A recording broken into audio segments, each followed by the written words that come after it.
How's everybody doing? Welcome back to another episode of The Banker Next Door. I am your host, Dr. Joe Berquist. Today's episode, we're going to examine what is going on in the labor market, in the U.S. labor market specifically. I wanted to look, there was 4 articles that really caught my eye that really kind of lay out different trends and things that are going on in the labor market right now.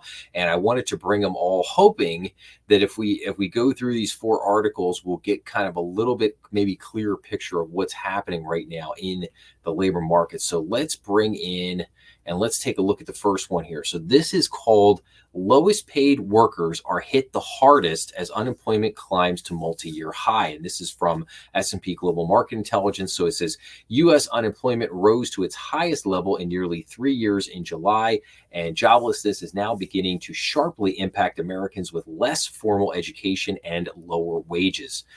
The overall unemployment rate jumped to 4.3% in July, up from 4.1% in June. It marked the fourth straight monthly increase and a high from the most recent low of 3.4% in April 2023. The domestic labor market is starting to weaken, due in part to the Federal Reserve's efforts to fight inflation with the highest interest rates in about 20 years. Rising unemployment and falling wage growth are boosting the odds of a looming recession. Disparities in the jobs data show that the effects of a slowing U.S. economy are not equal. So, and again, we have a kind of a chart here that basically says the least educated Americans seeing biggest increase in unemployment. So basically, if you've got a bachelor's degree or higher, you're probably at about 2.3% unemployment. Some college or associate's degree, 3.5%. If you got just a high school diploma, you're 4.6%. If you're less than a high school diploma, you are at 6.7%. The unemployment rate for those 25 years and older without a high school diploma was 6.7% in July. And that's obviously up. The higher rate of joblessness among those without a high school diploma is at least partly due to the falling number of potential workers without a high school diploma. There are a little more than 8 million people in the labor force without high school diplomas. So here's a little interesting thing here. What else do you think might be happening here? And if you're a listener to the channel and you've watched some of my other videos on the labor market, so there's a little more than 8 million people in the labor force without a high school diploma. How many people have come into this country illegally in the last year? Oh, this is about to get spicy. Yeah, we've let about anywhere from, who knows the numbers, anywhere between 10 and I've seen numbers as high as 20 million, but it's somewhere in that area. 10 to 20 million people have come in. Most of these people, uneducated people, less than a high school diploma. They're getting these jobs. The American citizens here, this 8 million, guess what? They're not getting the jobs, and it's pushing down wages.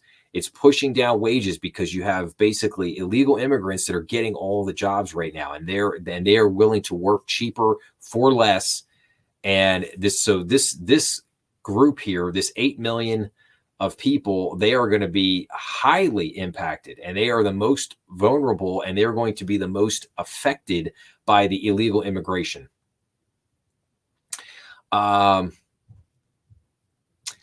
There's less competition in the labor market among workers without a high school diploma because there are fewer of them. That's without including all the illegals in there. So, okay. And then they talk about stalling demand. The rise in employment is likely caused by an increase in labor supply that the U.S. jobs market cannot absorb. Oh, gee, I wonder why that is. Rather than outright job losses, says James Knightley, chief international economist with ING. The U.S. civilian labor force, Americans either employed or looking for work, grew to a record 168 million in July at a time when hiring slowed to the lowest level in a decade. Unskilled new labor market joiners are struggling to find work in an environment where new demand is stalling. So yes, I think that's accurate too. And then it says, kind of has vicious cycle. The rise in unemployment for any group will have a negative effect on consumer spending and overall economic growth, but the impact may be less from a rise in joblessness among less educated, lower paid workers, since they typically spend less than middle and upper income households with stronger balance sheets. That's an interesting way of looking at it. Still, there is a risk that any cutback in spending due to job losses triggers more job losses, setting a vicious cycle in motion. Yes, that is correct. And there's another chart here, unemployment higher in nearly all industries. Yes, we keep seeing this go up. And then, okay, now let's go to a different aspect here. So this article is from the Business Journals, and this is called "A New Normal for Pay Raises Takes Hold as Companies Budget for 2025." So companies are dialing back pay raises in 2025, an expected outcome of a continually cooling labor market. That means workers should expect on average a 3.5% pay increase in 2025 compared to the average 3.6% seen so far in 2024.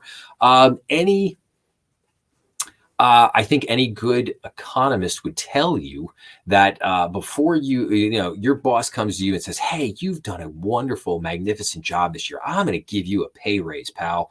Okay. So before you thank them for that pay raise, you should see what the inflation rate is. Okay. In other words, if they give you a 3% raise, but inflation's at 6%, guess what? You are losing money. So what I will say, I think most employers out there have been very generous with their pay raises the last couple of years. And I think that has really helped a lot in the market. I think employers recognize that, like, yeah, inflation's really taking a chunk out of people's paychecks, and they need to give them some money to basically keep them there and keep them happy. So yeah, I mean, if if inflation's running at 3.2, 3.4%, you get a 3.5% increase. Okay, you're basically hanging with inflation. So so a 3.5% pay increase in 2025 would compare to the average 3.6% seen so far in 2024. Those are both down from the 4% average pay raise in 2023.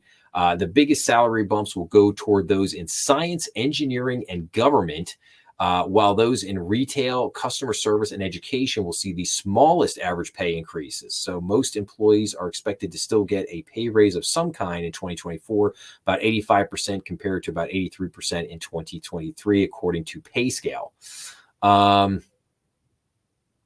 About 15% of companies surveyed say their salary budget will be lower next year than in 2024, compared to about 19% of companies expecting higher budgets. The rest estimate those budgets will remain about the same next year. And then it just goes on to say salary budgets are now lower across the board. High-paid jobs are surging even as remote work slips. So high-paying remote jobs have tumbled in recent months after hitting a high during the COVID-19 pandemic. But new data suggests that decline may have hit the floor, and six-figure jobs overall are surging despite the softening labor market. An analysis of 500,000 job posting on ladders.com between April and June found the share of six-figure remote jobs grew about 7% in the second quarter compared to the prior 3-month period, accounting for 9% of the 100,000 per year jobs available. So this is really interesting, and I find that interesting because of the two articles that I'm about to show you. So first of all, the job postings from ladders.com. Okay, we'll see that. And then this growth amongst high-paying six-figure your white-collar jobs. All right, keep that in mind now, because here we go. The white-collar job squeeze. So this is an article from the Epoch Times.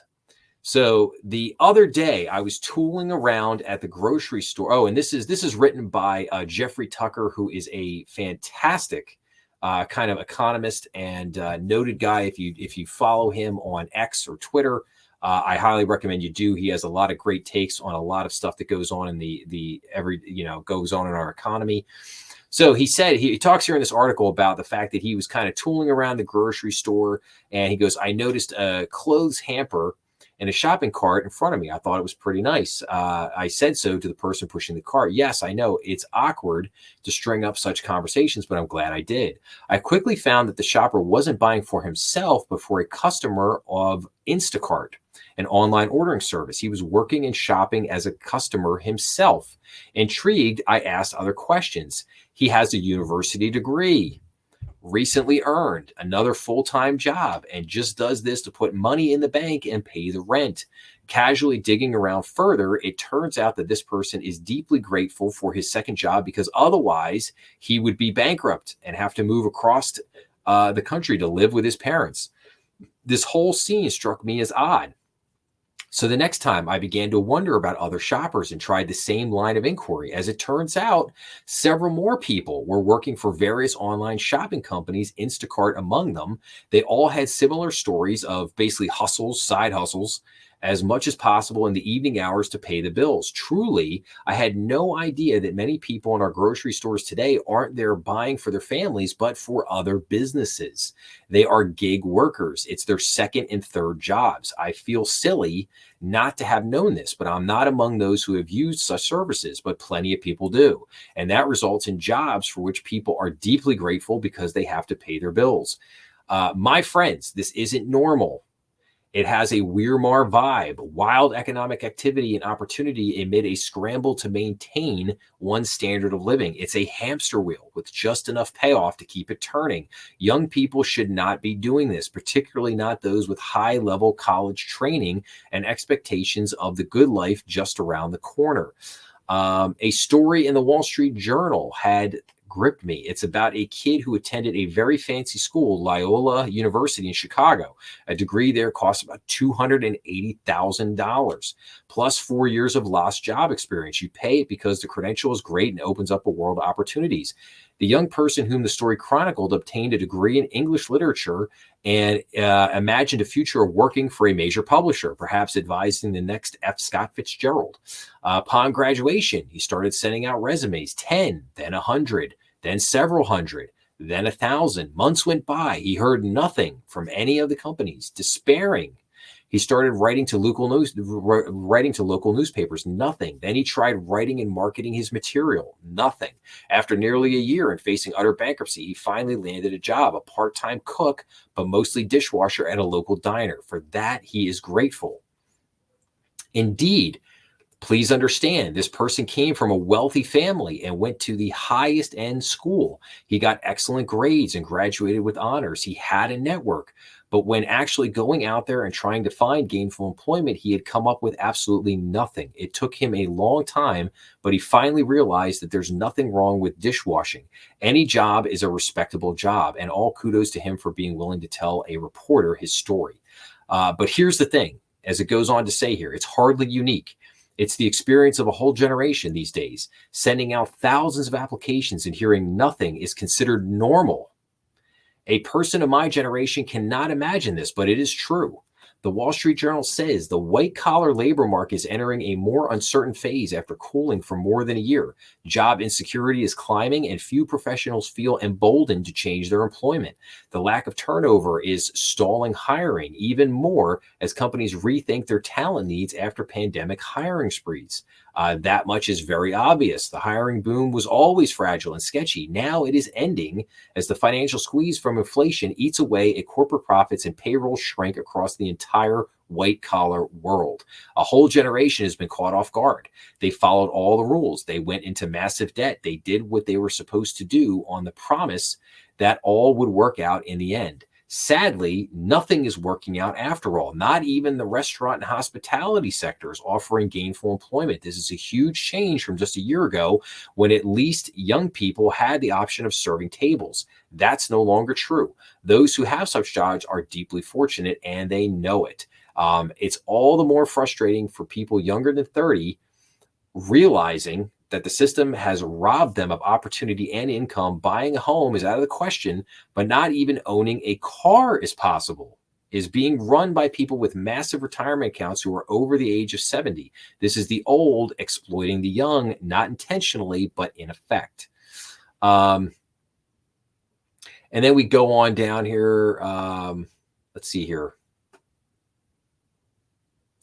The fight to value will continue. The new fashion will be for real jobs, real balance sheets, real assets, and real lives. It's about time. Nothing in the political theater of our times will change this. These are extremely uncertain days, ripe for all sorts of possibilities. Let us all hope that we will choose freedom and sound money as the only real alternative to stagnation and collapse. So, again and again, I think this article does a great job of pointing out that number one, and what do we see when we break down the jobs report? We see that jobs are cooling. We see that almost all the jobs created are part-time jobs, that people have to work 2, 3, sometimes even 4 jobs to get by. And here are people that have college degrees, have good jobs, they have good full-time paying jobs, and yet they have to take on a second job to make ends meet, to get by. I will tell you, I personally, I worked a ton of service jobs through high school and college. I did everything. I caddied, I valeted, I did a tad bit of construction, kind of like handyman type stuff. I waitered, it just did. Bartended a tad bit. Did a bunch of different things to try to, try to make money. And the valet thing for me actually went on for a long time. I actually ended up doing that for 14 years. I didn't stop doing that until I was 30. And I did that just because I loved the group of guys that I worked with, and I'd worked with them for a long time. And it was a great side hustle. It was great side money. And I used that money to try to pay things off, try to pay my student loans off and stuff like that. So again, I was out there willing to hustle, willing to work, willing to make it happen.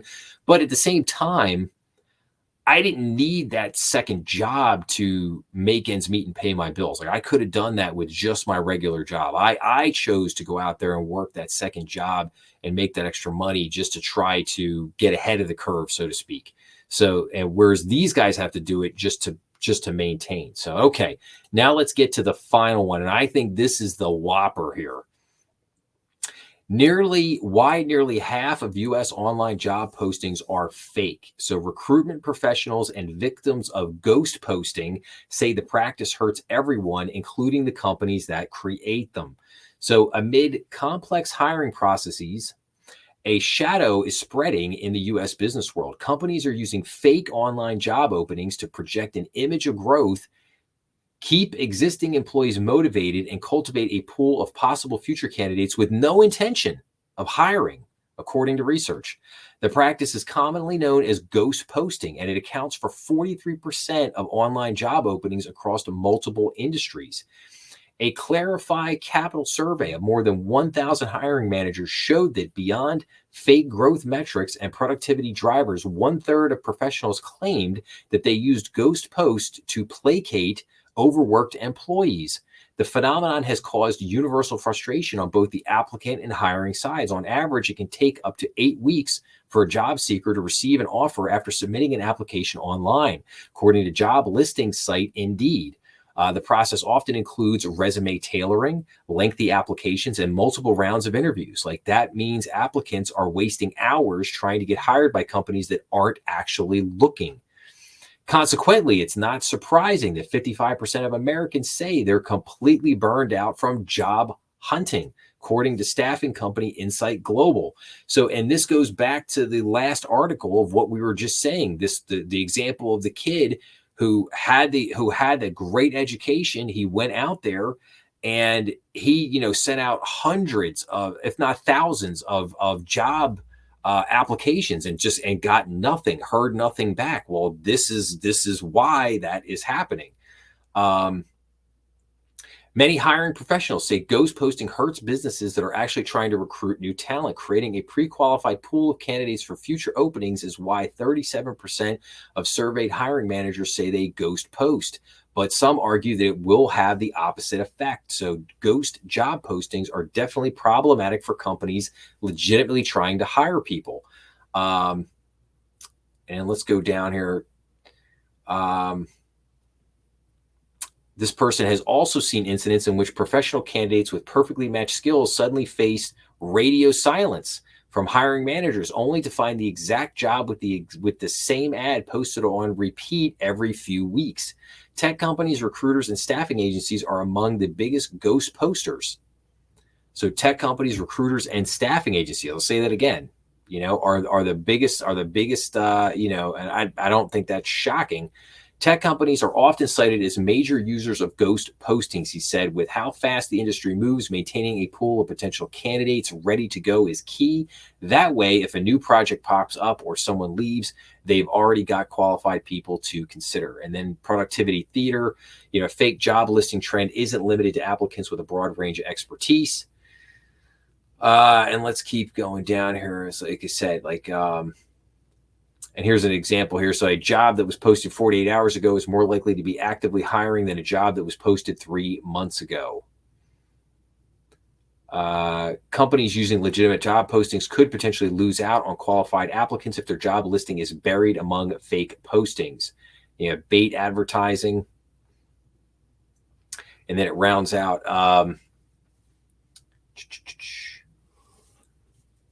So Mr. Hughes emphasized that ghost posts can seriously damage applicant morale and make the pursuit of fulfilling employment feel like a meaningless numbers game with little regard for people's career goals or time. Encounters with fake job listings happen across multiple industries and at any company that prioritizes an image of growth over the fair treatment of people, he said. Like, no company or department is immune from pressures that might incentivize padding hiring metrics at the expense of job seekers' experiences. A more transparent, integrity-focused culture is needed across all industries utilizing online recruitment. So, very, very fascinating article. I think that taken in a total, all four of these articles together paint a really interesting picture of what's going on in the labor market right now. I mean, obviously, you've got, this potential ghost posting issue right here. And this is a real thing. This is not made up. This is not like, oh, well, they might be doing. No, they're doing this. Ghost postings are a real thing. People go out there and they have a really hard time trying to find a job, and they're sending out hundreds and thousands of applications. And I got to believe that AI is playing into this too, because, applications are being screened. And if you don't have all the right keywords and you don't say just the right thing, your application's gone, man. It's sifted out of there. So, and we've got to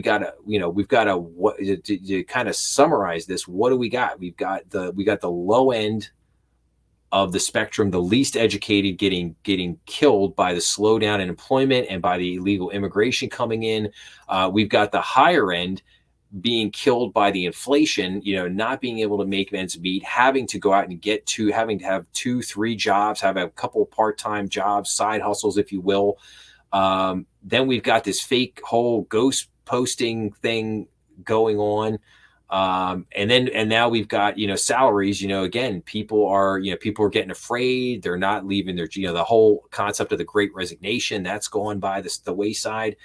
People are not as eager to leave their current employer. You're not going to see as much of a pay raise as you did in the last couple of years. So, job market is definitely cooling, but just a lot of very interesting things going on here. And that's why, again, I think if you look at one of these things by itself, you're like, oh, okay, that's interesting. But I think when you put all these things together, you get a very interesting view of the labor market. You see kind of how, like Jeffrey Tucker said in that article, this is not normal. This is not normal. This is not a normal labor market. And it's why I get so frustrated with the labor market numbers that come out every month from the Bureau of Labor Statistics, because I think they are BS. I think they are, just they're numbers that are dramatically massaged to show a labor market that's a lot better than what it actually is. So, okay. I'll wrap up now. If you like this episode, please make sure to like, share, and subscribe, as that always helps the channel. Please make sure to check out thebankernextdoor.com. Please remember that we are on Rumble, YouTube, and all the major podcast platforms. Please make sure to leave your comments down below, as I love getting back to everybody with their comments. And please make sure to check out some of the other content on the channel. And I will be back to see everybody again real soon. I hope everybody has an awesome week out there, and more great stuff to come in the near future. See you later.